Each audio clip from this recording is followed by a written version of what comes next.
सभी अच्छी बातें आखिर में होनी चाहिए। दुख की बात है कि पृथ्वी पर होमो सेपियंस का समय कोई अपवाद नहीं है और कोई निश्चित रूप से प्रमुख प्रजाति के रूप में हमारी जगह ले लेगा। लेकिन कौन? या यूं कहें क्या जेनेटिक इंजीनियरिंग हमारी प्रजातियों के लिए अंत कैसे बता सकती है?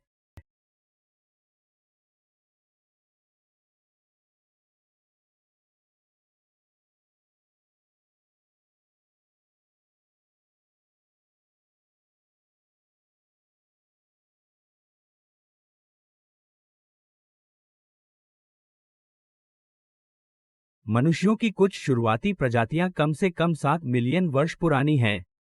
उसके बाद होमिनिड परिवार से संबंधित विभिन्न मानवीय प्रजातियां एक दूसरे के बीच चलीं। वे विकसित हुए, आपस में जुड़े और अधिक बार नहीं मर गए। हमारी प्रजाति होमो सेपियंस लगभग 6 मिलियन वर्ष पहले इस दृश्य पर पहुंची। लेकिन पिछले 15,000 से 40,000 वर्षों में ऐसा नहीं हुआ कि हम मनुष्यों की एकमात्र जीवित प्रजाति के रूप में उभरे।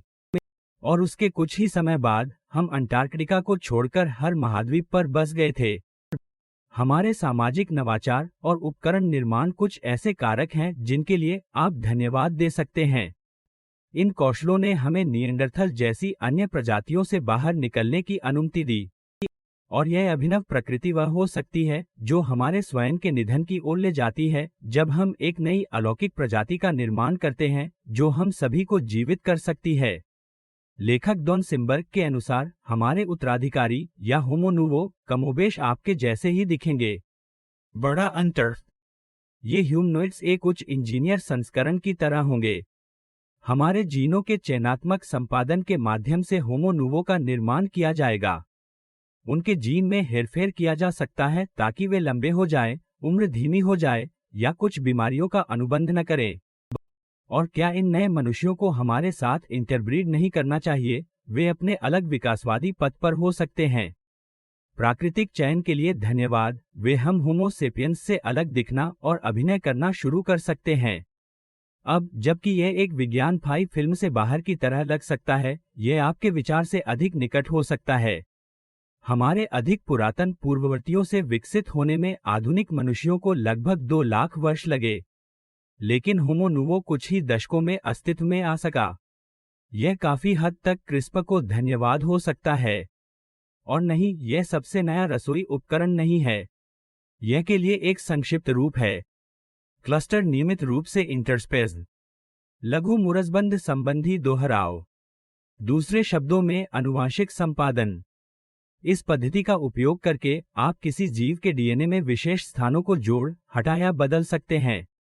आप अपने शरीर में दैहिक कोशिकाओं में बदलाव करके बीमारियों को रोकने और उनका इलाज करने के लिए इसका इस्तेमाल कर सकते हैं। आपके द्वारा अपने जीनोम में किए गए ये परिवर्तन आपके बच्चों को नहीं दिए जा सकते। लेकिन क्या आपको अपने अंडे या शुक्राणु कोशिकाओं के अनुवांशिक अनुक्रमों के साथ छेड़छाड़ करना शुरू कर देना चाहिए? आप हमारी उत्तराधिकारी प्रजातियों के लिए लाल कालीन बिछा सकते हैं। अगली पीढ़ी के क्रिस्प निर्मित मनुष्यों में उनकी अनुकूलित त्वचा, बालों और आंखों के रंगों के साथ साथ जाने के लिए आनुवंशिक रूप से संशोधित ऊंचाई और मांसपेशी द्रव्यमान हो सकते हैं। और समय के साथ प्राकृतिक और अप्राकृतिक चयन दोनों का प्रतिच्छेदन हो सकता है। वांछनीय लक्षण प्रमुख के रूप में उभर सकते हैं।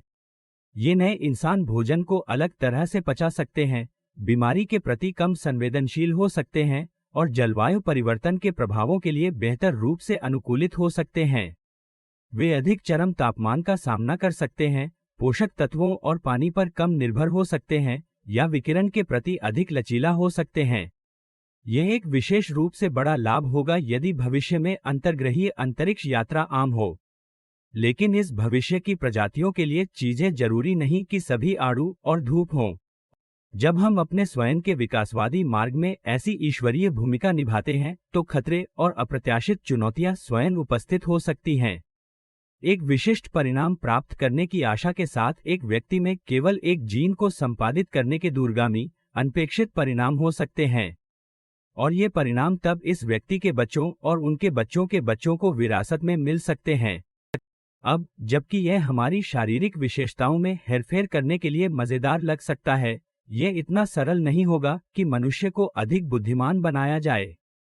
आपके आईक्यू से जुड़े हजारों जीन हैं और वे कई जटिल इंटरेक्शन पर भरोसा करते हैं। इन जीनों के साथ खिलवाड़ करने से विनाशकारी परिणाम हो सकते हैं। टॉरेटे सिंड्रोम या ध्यान घाटे विकार जैसी व्यवहारिक स्थितियों से पीड़ित अधिक से अधिक मनुष्यों की कल्पना करें। चाहे उद्देश्य पर या आकस्मिक, इन्हें केवल कुछ जीनों द्वारा एनकोड किया जा सकता है। और चूंकि ये वंशानुगत हैं, इसलिए इन्हें पारित किया जा सकता है। लेकिन फिर जैसे जैसे जीन संपादन आगे बढ़ता है, आप यह भी देख सकते हैं कि ये विकार पूरी तरह से समाप्त हो गए हैं। ये होमो नुवो अपने आनुवंशिक रूप से संशोधित गुणों को साइबोर्ग प्रौद्योगिकियों के साथ भी जोड़ सकते हैं। वे बिजली की गति से जानकारी प्राप्त कर सकते थे, रात में देखने के लिए इंफ्रारेड के साथ अपनी दृष्टि बढ़ा सकते थे, या फाइटर जेट्स जैसी मशीनों से सीधे खुद को जोड़कर सुपर सैनिक बन सकते थे। जीवित रहने के लिए होमो नुवो के साथ प्रतिस्पर्धा करना हम इंसानों के लिए एक कठिन स्थिति होगी, और अंत में ये हमारा अंत हो सकता है। बेशक इस बात की हमेशा संभावना होती है कि एक गैर मानव इकाई हमसे पहले उनसे आगे निकल जाए, जैसे कृत्रिम अधीक्षण। लेकिन यह कहानी किसी और की है तो क्या होगा?